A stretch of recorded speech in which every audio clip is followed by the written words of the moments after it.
Shalom! Você está em mais um episódio do podcast Exegese e Exposição. Exegese on Demand para você. Aqui é o Davidson Pignon, sou mestre em Ciências da Religião, pastor congregacional, professor de exegese bíblica no seminário e também publisher editorial. Para mim é um grande prazer ter você acompanhando os episódios que lanço todas as semanas neste programa. E aproveitando que você gosta de estudar a Bíblia com bastante profundidade, siga-me nas redes sociais e também conheça todo o material gratuito que eu tenho apresentado para o seu próprio estudo e aprimoramento bíblico. Dê uma olhadinha também nos links abaixo em 2 cursos especiais. O primeiro deles, Introdução à Exegese Bíblica, e o mais recente, A Trindade Revelada nas Escrituras Hebraicas.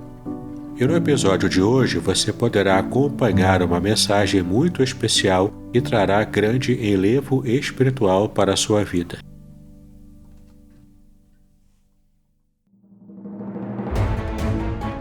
Podcast Exegese e Exposição. Exegese on Demand para você.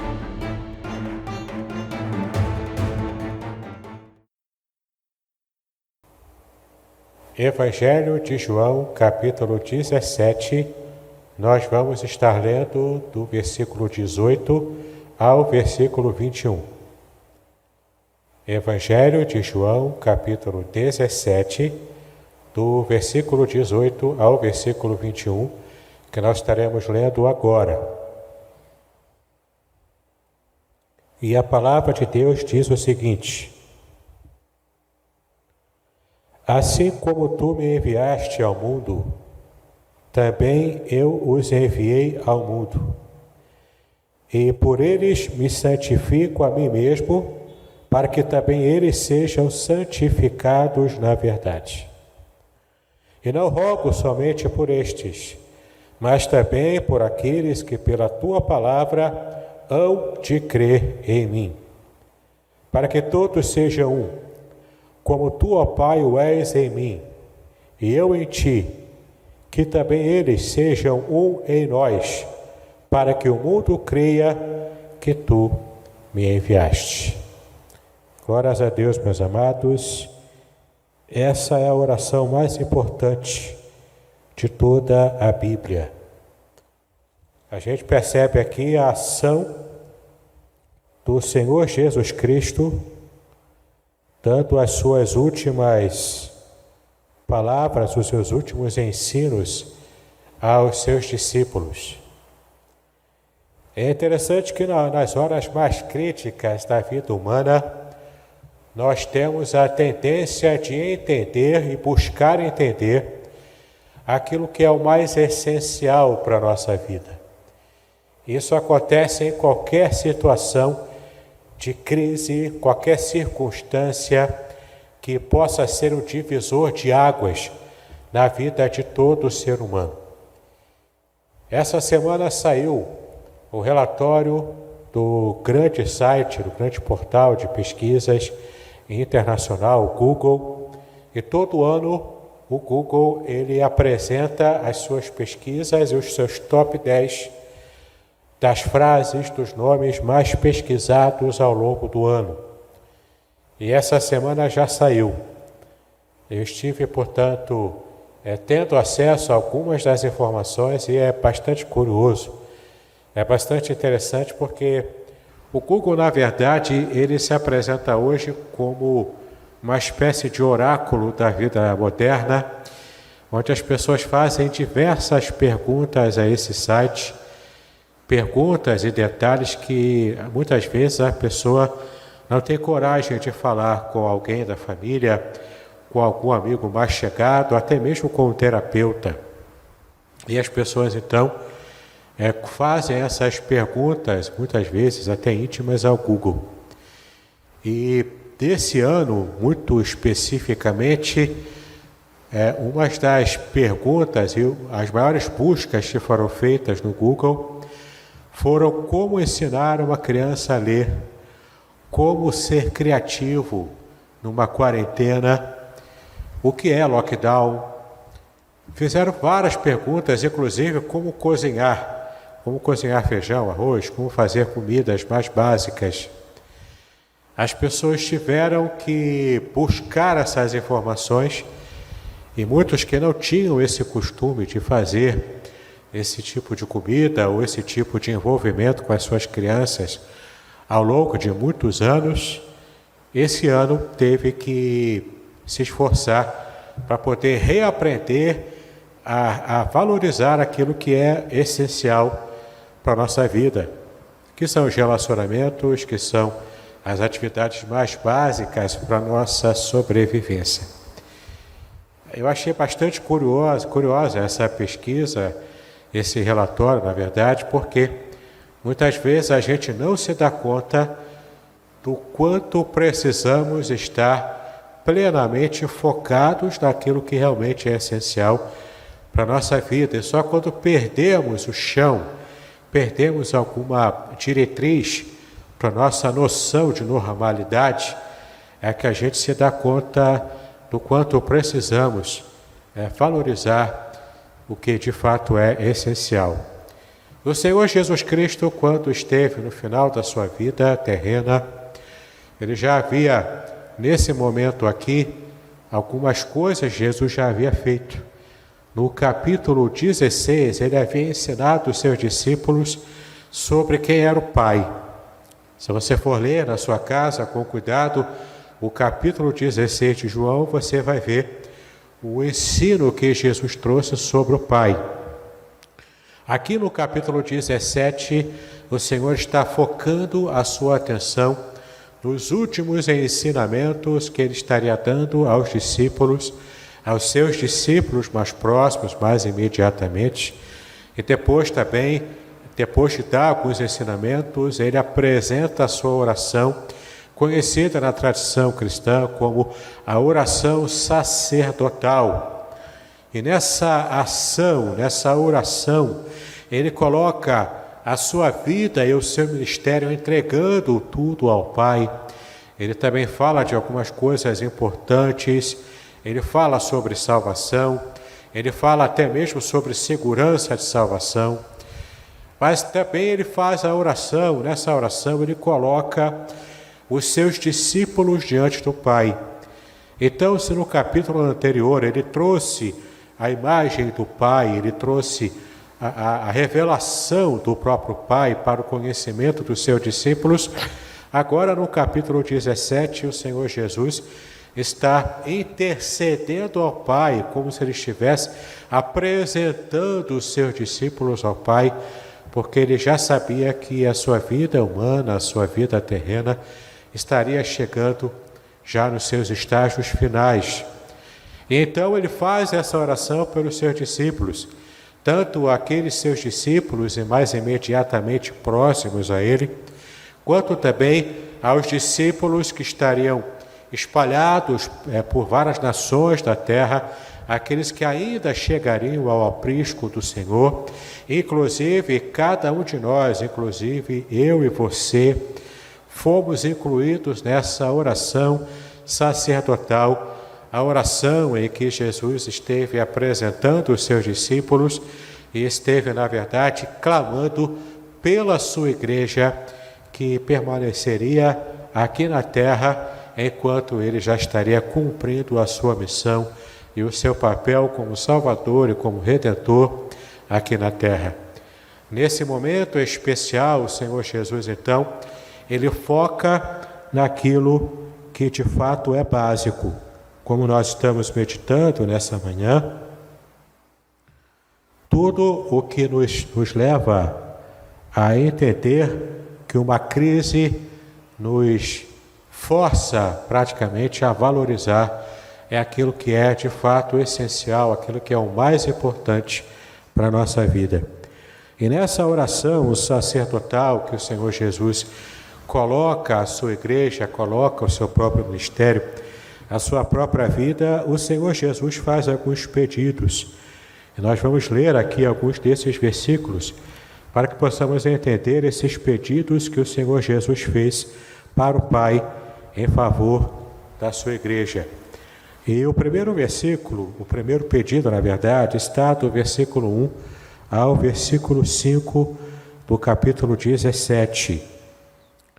Então, volta alguns versículos em sua Bíblia, em João, capítulo 17, de 1 a 5, quando Jesus pede pela salvação das pessoas, pela salvação daqueles que o Senhor já o havia entregado a ele.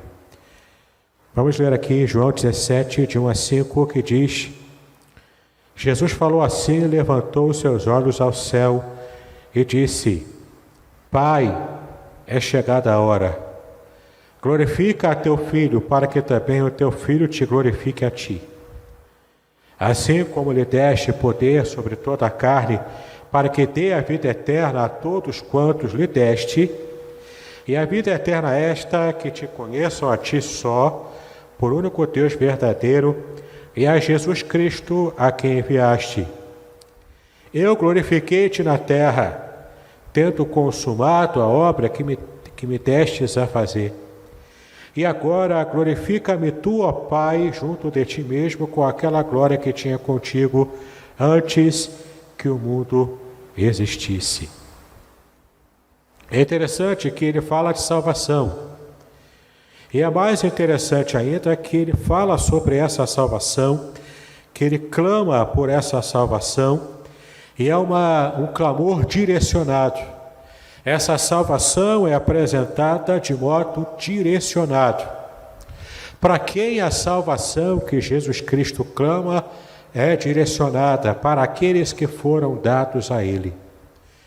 Para aqueles que o próprio Pai havia designado, havia separado e entregue a ele. Desde a fundação do mundo, esse mistério é uma realidade.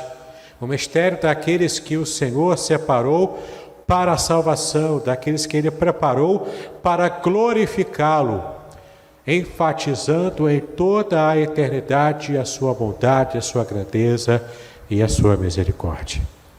Então, nesses versículos que nós lemos aqui, Cristo clama pela salvação daqueles a quem o Pai já o havia dado, já o havia entregue. E é muito bacana a gente perceber aqui esse cuidado que o Senhor Jesus tinha, porque o seu ministério era justamente o ministério da reconciliação, o ministério da salvação, o ministério da vida eterna, que ele trabalhou, que ele se esforçou, que ele entregou a sua própria vida para produzir na experiência da raça humana, naqueles que foram entregues pelo Pai, para que o Senhor pudesse arrebanhar nesse rebanho celestial, nesse rebanho especial. E ele clama, portanto, pela salvação daqueles que já foram preparados para isso.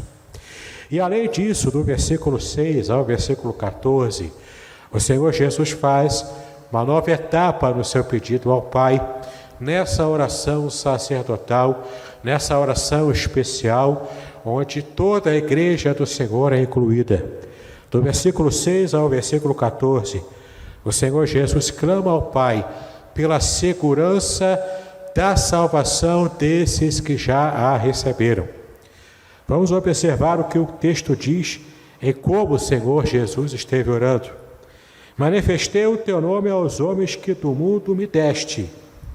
Eram teus, e tu nos deste, e guardaram a tua palavra. Agora já tenho conhecido que tudo quanto me deste provém de ti. Porque lhes dei as palavras que tu me deste, e eles as receberam, e têm verdadeiramente conhecido que saí de ti, e creram que me enviaste. Eu rogo por eles, não rogo pelo mundo, mas por aqueles que me deste, porque são teus. E todas as minhas coisas são tuas, e as tuas coisas são minhas, e neles eu sou glorificado. Eu já não estou mais no mundo, mas eles estão no mundo. E eu vou para ti.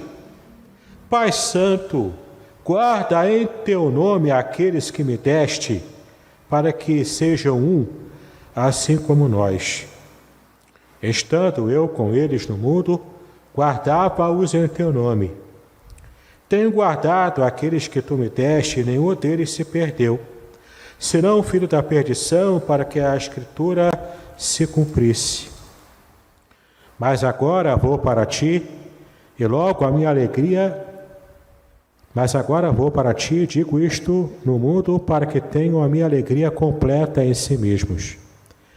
Deles a tua palavra, e o mundo os odiou, porque não são do mundo, assim como eu não sou do mundo. Ele clama então pela salvação daqueles que lhe foram entregues.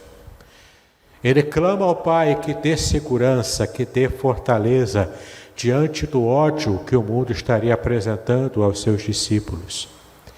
Ele clama para que o Pai sustente, para que o Pai segure, proteja, para que o Pai esteja trazendo todos em sua cobertura. E é muito interessante percebermos o quanto os eleitos são preservados pelo Senhor em todas as circunstâncias do maligno, em todas as circunstâncias desfavoráveis que o maligno esteja produzindo e trazendo em formas de perseguição, em forma de tentação, em forma de lutas, as lutas para a própria sobrevivência, lutas para sustento da casa, da família, lutas, hoje em dia podemos trazer essa ponte para cá, quando falamos das lutas que enfrentamos para sobreviver num sistema político caótico, num sistema econômico que também traz situações de injustiça e desfavorecimento do mais pobre. E nós vemos então a nossa luta ampliando, crescendo, e o nosso esforço tendo que ser a cada dia mais um esforço reforçado para que possamos garantir algumas das qualidades básicas para a nossa própria sobrevivência. Mas o Senhor mesmo, Jesus, disse que nós devemos entregar o nosso fardo a Ele e tomarmos sobre nós o seu próprio fardo, porque o fardo do Senhor é um fardo mais leve do que o fardo que nós estamos já acostumados a carregar, é um fardo difícil. O fardo difícil, às vezes, de uma religiosidade vazia de propósitos e apenas um tipo de forma de religiosidade formal, aparente, para que as pessoas enxerguem em nós algum tipo de religiosidade, de santidade, mas é meramente aparente. Também há alguns níveis de peso que nós muitas vezes nos acostumamos a carregar, e esses pesos nos trazem uma luta muito grande, um esforço muito grande, nos trazem inclusive um abatimento de espírito, um abatimento de alma, seja um problema como uma enfermidade na família, especialmente se essa for uma enfermidade prolongada, seja também o problema de estarmos enfrentando agora o coronavírus, o Covid-19, e o quanto isso tem trazido de desespero para muitos, tem provocado desesperança no coração de muitos.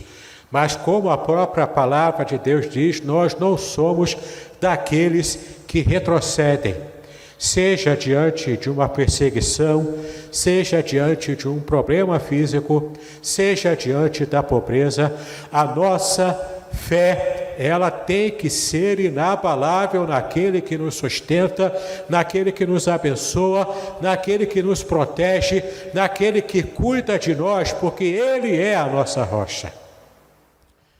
E nessa tarde nós devemos nos lembrar dessa oração que o Senhor Jesus fez, e nessa oração Ele clama pela segurança eterna, pela segurança da salvação daqueles que pertencem a Ele. Do versículo 15 ao versículo 20, o Senhor Jesus ainda clama. Ele clama por santidade. E Ele agora coloca não apenas aqueles seus discípulos, mas também clama pela santidade de toda a sua igreja em todas as eras da história dessa terra. E nós estamos incluídos nessa oração por santidade. Veja do versículo 15 até o versículo 20. Não peço que os tires do mundo, mas que os livres do mal. Não são do mundo, como eu do mundo não sou. Santifica-os na verdade. A tua palavra é a verdade. Assim como tu me enviaste ao mundo, também eu vos enviei ao mundo. E por eles me santifico a mim mesmo, para que também eles sejam santificados na verdade. Eu não rogo somente por estes, mas também por aqueles que pela tua palavra hão de crer em mim. Todos nós fomos incluídos nessa oração que enfatiza a nossa própria santidade. E é muito interessante que o versículo 19 diz que por eles, ou seja, por cada um de nós, pelos discípulos de Cristo, o próprio Senhor Jesus diz que Ele se santifica em nossa própria santidade. Ele se santifica para que nós também possamos nos santificar. E é muito interessante a gente perceber o quanto esse texto diz que o Senhor Jesus, Ele afirma que Ele próprio se santifica. Ele diz que está num processo de santificação. O que pode trazer alguma dúvida a algum de nós, porque como assim Jesus já não é totalmente santo? Ele já não era santo desde a eternidade, já não continuou tendo a sua vida de santidade ao longo da sua história aqui na terra. Como assim ele vai se santificar agora? Ou ele vai continuar a se santificar? Para isso nós temos que resgatar o conhecimento bíblico, que na Bíblia santificar significa separar-se, ou seja, focar-se, ou seja, estar dando completo foco, completa atenção a um determinado assunto, a um determinado tópico da nossa vida espiritual. E aqui ele disse que por eles eu também foco na minha santidade, na minha separação, para que através da verdade pregada no Evangelho, eles também possam se santificar, ou seja, eles também possam estar imbuídos dessa verdade e estar focalizando essa verdade, e estar espalhando essa verdade com foco, com prioridade para o mundo que estará odiando esses meus discípulos. Ou seja, devemos amar aqueles que nos odeiam. E como vamos amar aqueles que nos odeiam? Vamos amá-los falando a verdade. Vamos amá-los também nos santificando na verdade em Cristo Jesus. Enquanto buscamos essa santidade em verdade, esse foco na verdade, quando buscamos isso, nós estamos então cumprindo o nosso papel e a oração do Senhor Jesus estará tendo pleno efeito em nossas vidas individualmente e também na vida de toda a igreja como corpo universal do Senhor Jesus Cristo. Mas então o Senhor Jesus termina a sua oração quando ele clama, o seu último clamor nessa oração sacerdotal é quando ele clama por unidade, a unidade do seu corpo, a unidade da igreja. Veja como ele faz essa oração do versículo 21 ao versículo 26. Para que todos sejam um, como tu, ó Pai, o és em mim, e eu em ti, que também eles sejam um em nós, para que o mundo creia que tu me enviaste. E eu deles a glória que a mim me deste, para que sejam um como nós somos um. Eu neles e tu em mim, para que eles sejam perfeitos em unidade, e para que o mundo conheça que tu me enviaste a mim, e que os tens amado, e eles como tens amado a mim. Pai, aqueles que me deste, quero que onde eu estiver, também eles estejam comigo, para que vejam a minha glória que me deste, porque tu me amaste antes da fundação do mundo. Pai justo, o mundo não te conheceu, mas eu te conheci, e estes conheceram que tu me enviaste a mim. E eu lhes fiz conhecer o teu nome, e lhe farei conhecer mais, para que o amor com que me tens amado esteja neles, e eu neles esteja. O Senhor Jesus aqui, Ele clama pela nossa unidade. Portanto, isso nos leva a refletir que a igreja peca quando ela não consegue viver em unidade. Quando o corpo de Cristo não consegue viver em unidade, ele não está conseguindo perceber ou espelhar a resposta desse pedido que o Senhor Jesus disse. Para que nós possamos manifestar o Senhor Jesus Cristo no mundo, precisamos fazer isso à prova da nossa própria unidade. Agora, tem dois conceitos importantes que nós precisamos trazer à lume quando falamos em unidade do corpo de Cristo. O primeiro conceito é de que nós possamos, inclusive, nos esforçar para termos, sim, a unidade no corpo, num organismo vivo que é o corpo de Cristo. Mas, principalmente, a unidade perfeita, completa, a unidade que está acima de qualquer experiência humana, essa unidade perfeita, ela só é propagada, ela só é projetada e ela só é concretizada através do Espírito Santo do Senhor. Sem que haja a concorrência do Espírito Santo, sem que haja a ação direta e proposital do Espírito Santo, é muito difícil a gente conseguir uma unidade plena, real, verdadeira, sem subterfúgios, não apenas uma unidade plástica inventada, criada no momento de estarmos no culto litúrgico, não apenas essa unidade litúrgica, mas uma unidade genuína, uma unidade real, com corações realmente convertidos uns aos outros. Essa unidade é possível, mas ela é uma operação direta do Espírito Santo.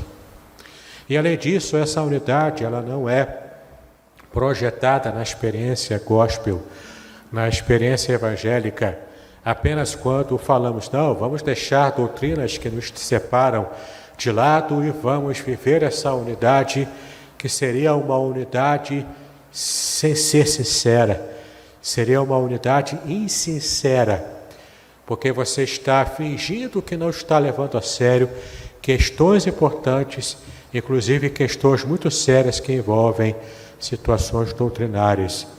Não é essa unidade que a palavra diz.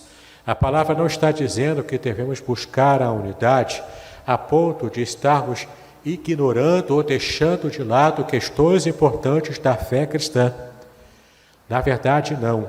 Se você for ler toda a Bíblia, você vai perceber o quanto o próprio apóstolo Paulo, o próprio Senhor Jesus e todos os apóstolos levaram a sério a sã doutrina. Nós também não podemos ignorar a sã doutrina e estarmos engolindo as heresias que o mundo vai produzindo em nome de uma unidade, que na verdade não tem se revelado uma unidade bíblica, uma unidade cristã de verdade. A nossa unidade ela é produzida, sim, entre a comunidade daqueles que professam a fé verdadeira. A comunhão verdadeira acontece no seio da fé verdadeira vivenciada entre aqueles que já foram chamados para a salvação em Cristo Jesus. Então, meu querido, minha querida, não se engane, não há unidade quando há divergência doutrinária séria nas questões realmente sérias da vida cristã, naquilo que é essencial para a fé cristã. Portanto, o Senhor Jesus está clamando aqui pela unidade do seu corpo, da sua igreja. E nesse clamor pela santidade, pela unidade, pela certeza da salvação, Ele está também incluindo a mim, está incluindo a você. Que nessa tarde possamos, em nome de Jesus, levar a sério todas essas questões e principalmente ter o nosso coração livre de qualquer amarra, suave diante da presença do Senhor. Porque por mais que enfrentamos problemas, por mais que enfrentemos dificuldades, por mais que as lutas agora estejam ainda maiores do que a que já enfrentamos ao longo do ano, ainda assim, meu irmão, minha irmã, o Senhor está conosco. E Ele se preocupou com cada um de nós na sua oração, na oração especial, a oração sacerdotal por toda a sua igreja. Aquiete o seu coração. Seja feliz em nome de Jesus, porque o Senhor Jesus se preocupou com você no momento de maior negritude, no momento mais difícil da sua vida, no final de sua vida. Que o Senhor te abençoe, que o Senhor fale abundantemente ao seu coração e ao coração de cada um de nós.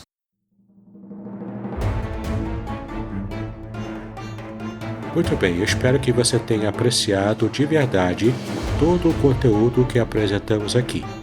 Deus abençoe a sua vida e os seus estudos. Paz e bênçãos.